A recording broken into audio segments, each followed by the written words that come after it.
Mesdemoiselles, Messieurs, chers amis de Canal Martinique Télévision, chers amis de KMT, vous qui nous écoutez sur FM+, 88.9, vous qui nous regardez sur Internet, kmttélévision.com, bonsoir et bienvenue dans cette émission. Nous avons le plaisir, le très grand plaisir de recevoir aujourd'hui Jean-Philippe Omotunde. Jean-Philippe Omotunde a participé au procès contre le colonialisme qui s'est déroulé à l'Atrium dimanche et lundi dernier à l'initiative du MIR, le Mouvement international pour la réparation.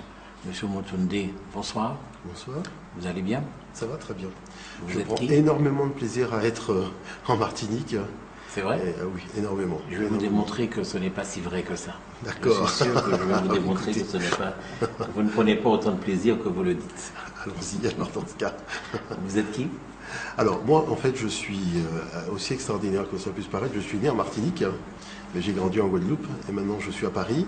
Et à Paris on a fondé l'Institut Africamat, qui est un institut qui a pour vocation d'enseigner pédagogiquement, mais aussi de promouvoir les humanités classiques africaines. Donc, qui fait que ça nous emmène énormément, je dirais, à intervenir sur les universités à travers le monde, dans le cadre soit de propositions d'orientation pédagogique ou encore sur des thématiques qui ont un trait à la fois au pays du Sud, à l'Afrique et aussi au monde panafricain, à la diaspora africaine, à la Caraïbe d'une façon générale. Vous êtes historien quelque part.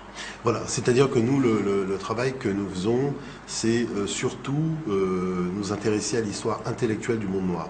C'est-à-dire de tout ce qui touche à l'invention de concepts, de techniques, d'idées, de philosophie, de manière à faire en sorte que l'Afrique ne demeure pas marginalisée du cours intellectuel de l'histoire de l'humanité, mais qu'on comprenne bien qu'on ne peut pas raconter l'histoire des hommes sans mettre en avant tous ces grands hommes qui étaient d'ascendance africaine et qui ont apporté à l'humanité des savoirs que, je dirais, l'humanité a quand même le plaisir d'en bénéficier aujourd'hui. C'est la moindre des choses de parler de la source de ces informations.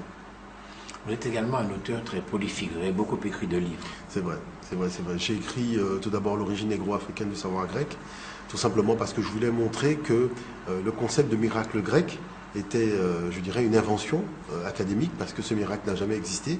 Les Grecs ont toujours été relativement clairs sur l'origine de leur savoir. Pythagore a étudié les mathématiques en Afrique pendant 22 ans. Platon a étudié la philosophie pendant 13 ans aussi en Afrique. Donc ils ont toujours donné des informations précises sur leur lieu et leur source de savoir. Après, j'ai écrit les racines africaines de la civilisation européenne, parce qu'il ne faut pas oublier que Europe était une femme africaine et que c'est son